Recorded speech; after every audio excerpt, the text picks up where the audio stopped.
Hello friends. आज हम discuss करेंगे एक बहुत इम्पॉर्टेंट टॉपिक प्रपोर्शन पे।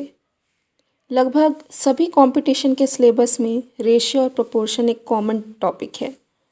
सो बेसिकली व्हाट इज़ प्रपोर्शन, इसको हम ऐसे समझ लेते हैं। Suppose any two ratios, let it be A and B and another ratio let it be C and D. अगर ये दो रेशियो अगर इक्वल कर दें या फिर इक्वल हो जाए, देन वी से कि A B C and D are in proportion, जहाँ पे ए है आपका पहला प्रपोर्शन, बी है आपका दूसरा, C third and D is fourth proportion. हम इसे ऐसे लिखते हैं A is to B double colon, और we say A is to B is proportion to C is to D, where A and D are known as extremes, B and C are known as means। ठीक, अब ये तो हो गया proportion। अगर हमें A B या C पता हो तो हम fourth proportion that is D निकाल सकते हैं, या फिर बी सी डी पता हो तो ए निकाल सकते हैं। Now we will talk about the second point, product of extremes is equal to product of means. ये ज़रूरी है प्रोपोर्शन में। सपोज एक एग्जांपल ले लेते हैं, 2/3 इज प्रोपोर्शन टू 6/9। क्योंकि इज इक्वल टू है, हम क्रॉस मल्टीप्लिकेशन कर सकते हैं। सो फाइनल क्या लिखाएगा ये, 2 into 9 is equal to 6 into 3। तो जैसे मैंने पहले ही कहा था कि 2 और 9 are known as extremes, 3 and 6 को हम मीन्स बोलेंगे। तो फाइनल हमारा क्या निकलता है कि product of extremes is equal to product of means. Now coming to continued proportion. बहुत सारे बुक्स में कंटिन्यूड प्रपोर्शन भी लिखते हैं और मीन प्रपोर्शन भी लिखते हैं। मीन MEAN, दोनों सेम है, चाहे वो कंटिन्यूड प्रपोर्शन बोलिए या फिर मीन प्रपोर्शन, दोनों सेम है। So basically what is continued proportion, suppose we have 3 quantities A B and C। So we will say that A, B and C are in continued proportion or simply in a proportion when A is to B is proportion, यानी double colon B is to C। We say A, B and C are in continued proportion।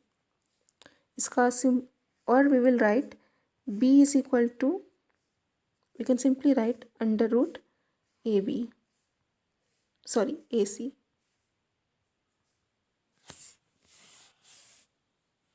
ये देख लेते हैं एक दो question, और कुछ questions जो मैंने सॉल्व किए हैं इस वीडियो में वो SSC से रिलेटेड होगा।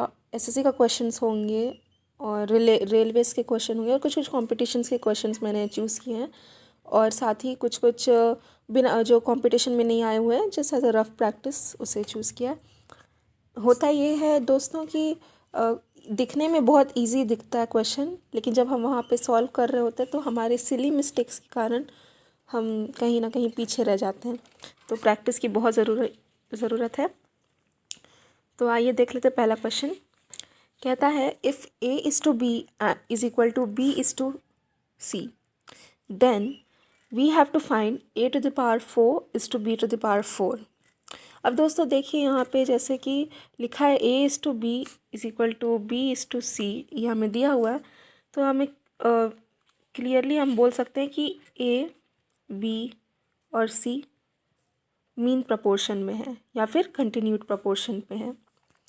तो क्योंकि A, B और C मिक्स प्रपोर्शन में है या फिर मीन प्रपोर्शन है, तो हम लिख सकते हैं B² is equal to AC। बस ये चीज़ हमें मिल गया इक्वेशन नंबर 1। और हमें क्वेश्चन में क्या पूछ रहा है, a to the power 4 is to b to the power 4, मतलब a to the power 4 divided by b to the power 4। तो यहाँ पे हमें पता है b स्क्वायर का वैल्यू ac है, तो हमें b टू द पावर 4 लाने के लिए दोनों साइड स्क्वायर कर देते हैं। तो हमें क्या मिलेगा, b to the power 4 is equal to a square c square. Now putting these values in the question asked, a to the power 4 by b to the power 4 is equal to, हम direct put करें तो ये हो जाएगा आपका a to the power 4 divided by a square c square.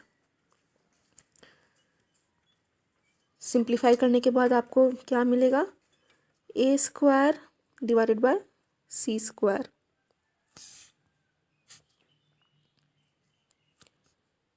या फिर हम इसे ऐसे भी लिख सकते हैं रेशियो के फॉर्म में, that is a square is to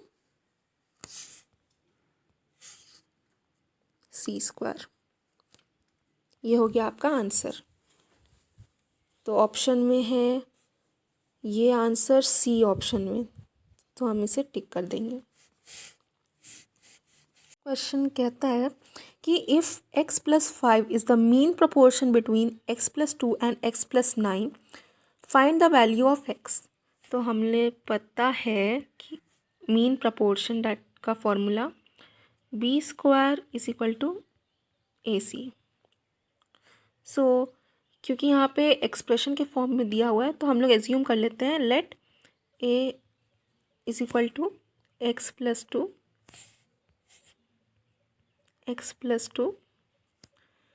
b is equal to जो मीन प्रपोर्शन हमारा दिया हुआ है in the question x plus 5, और c हम लोग एज्यूम कर लेते हैं x प्लस 9। इसके बाद तो सिंपल कैलकुलेशन ही है, बस हमें इस फॉर्मूले में पुट करना है सारा वैल्यूज़।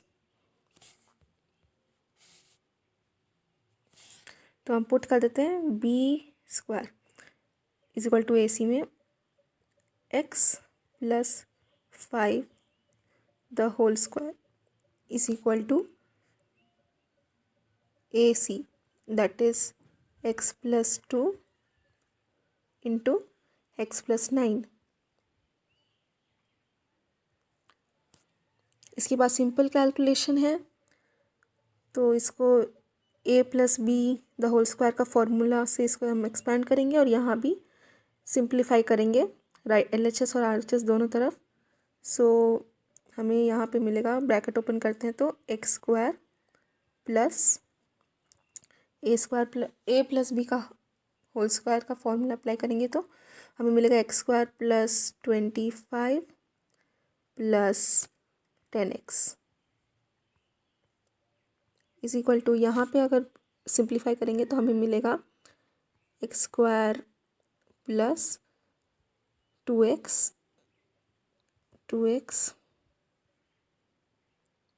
Plus 9x plus 18। तो यहाँ पे देखिए x स्क्वायर और x स्क्वायर तो कट मरेंगे, बचा आपका 25 और यहाँ पे 18। सो हम क्योंकि यहाँ पे 25 बड़ा है और 18 छोटा है, इसलिए हम 18 को वहाँ पे ले जाएं ताकि पॉजिटिव आए। सो 25 माइनस 18 हो जाएगा आपका 7 इज इक्वल टू, यहाँ पे RHS में देखिए 9x प्लस 2x 11x, और अगर 10x को हम RHS में ले जाएं तो 11x माइनस 10x, तो हमारा निकल जाएगा x 11x minus 10x is equal to 1x। तो हम सिंपली लिख सकते हैं x is equal to 7। So x का वैल्यू हम यही पूछा है क्वेश्चन में, तो x का वैल्यू है। अगला वर्ड प्रॉब्लम है प्रोपोर्शन का ही। बहुत ऐसे क्वेश्चंस आपको बहुत मिलेंगे, मिक्सचर पे बेस्ड क्वेश्चंस प्रोपोर्शन और रेशियो में बहुत पूछा जाता है, तो ऐसे ही क्वेश्चन देख लेते हैं। अब मिक्सचर और इसमें बहुत जल्दी लोग घबरा भी जाते हैं, कभी कभी होता है कि या तो इंग्लिश में प्रॉब्लम होता है या कभी कभी इंटरप्रेट करने में भी बहुत दिक्कत आता है। तो ये सब में ज़्यादा डरना नहीं है, बहुत सिंपल क्वेश्चन पूछता है, बस थोड़ा सा ऐड कर देता है, ट्विस्ट कर देता है। तो क्या पूछ रहा है, a mixture contains alcohol and water in the ratio 4:3. If 7 liters of water is added to the mixture, the ratio of alcohol and water becomes 3:4. Find the quantity of alcohol in the mixture. So हमें पता करना है quantity of alcohol, और हमें दिया क्या है, a mixture contains alcohol and water. हमारे पास mixture है, it contains alcohol and water in the ratio 4:3. सो क्योंकि मिक्सचर है तो हम इसे इंडिविजुअल कर लेते हैं, तो एज्यूम कर लेते हैं लेट द क्वांटिटीज़, मैं यहाँ पे लिख नहीं पा रही हूँ इसलिए मैं डिक्टेट कर दे रही हूँ, let the quantities of alcohol and water be 4x litres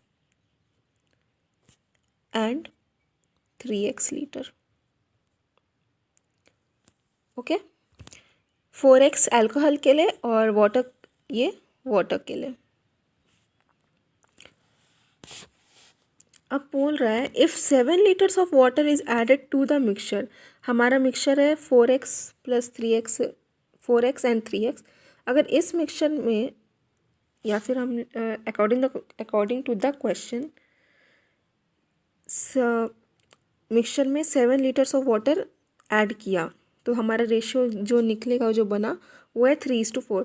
तो हमारा जो क्वांटिटीज़ है मिक्सचर में, क्योंकि वाटर में ऐड किया इसलिए वाटर का क्वांटिटी है 3x, तो कितना ऐड किया, 7 लीटर्स.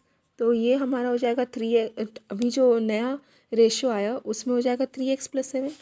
सो इनडायरेक्टली क्वेश्चन में ये दिया हुआ है 4x. अल्कोहल में कोई एडिशन नहीं है इसलिए हम उसको वैसे ही लिखेंगे, बट एडिशन हुआ है वाटर में. सो 3x प्लस कितना लीटर्स ऐड हुए हैं, 7 लीटर्स. इतना ऐड होने के बाद जो हमारा रेशियो ऑफ द मिक्सचर है वो अकॉर्डिंग टू द क्वेश्चन दिया हुआ है 3:4. सो ये हमारा फाइनल एक्सप्रेशन है. इसके बाद एक बार एक्सप्रेशन निकल जाए, हमें लिखना आ जाए, उसके बाद कैलकुलेशन तो प्रैक्टिस पे डिपेंड करता है. सो हम क्रॉस मल्टीप्लाई करते हैं और हमें, and then we will get 4 × 4x, it will be 16x is equal to 3 3s are 9x plus 27. Sorry, 21. 3 7s are 21. Okay. So 16x minus 9x हो गया आपका 7x is equal to 21. तो final answer हमारा x निकलता है 3. Okay, हमारा x निकला है 3. अभी क्वेश्चन पूरा कंप्लीट नहीं हुआ है, हमारा x निकला है 3. सो पूछता है कि find the quantity of alcohol in the mixture. हमने अल्कोहल को एज्यूम किया था 4x. हमारे पास x है तो x आया हमारा 3, x था हमारा 3. सो क्वांटिटी ऑफ अल्कोहल कितना हो जाएगा, 4 × 3 इज इक्वल टू 12. और यूनिट लिखना नहीं भूलेंगे हम, लीटर्स. सो ये है आंसर हमारा final. The quantity of alcohol in the mixture is 12 litres. अगला क्वेश्चन रेलवेज का क्वेश्चन है, रेलवे में आ चुका है 2006 में. सो प्रैक्टिस की ज़रूरत है, बहुत सिंपल ही आता है, बस थोड़ा सा प्रैक्टिस और आपका परफेक्शन, बस थोड़ा सा पॉलिश करने की ज़रूरत पड़ेगी. बेसिक 10th का ही पूछता है क्वेश्चन. तो आइए देखते हैं. What number has to be added to each term of 3:5 to make the ratio 5:6. कहने का मतलब कि 3:5 में ऐसा कौन सा टर्म ऐड करें कि उसका रेशियो 5:6 है. तो पहली बात तो ये क्लियर हो जानी चाहिए कि 3/5 में सिर्फ एक नहीं, 3 इंडिविजुअल हम लोग का ऐड करना है. 3 में भी ऐड करना है और 5 में भी, लेकिन एक ही नंबर. सो द जो अननोन है उसको हम लोग एज्यूम कर लेते हैं जो अननोन है हमारा वो हम एज्यूम कर लेते हैं। हमारा नंबर है, हमें फाइंड करना है नंबर, सो हम नंबर ही एज्यूम कर लेते हैं। Let the number be x। So according the question 3 में भी ऐड करना है 3 + x डिवाइडेड बाय 5 + x। तो हमारा रेशियो क्या बनना चाहिए?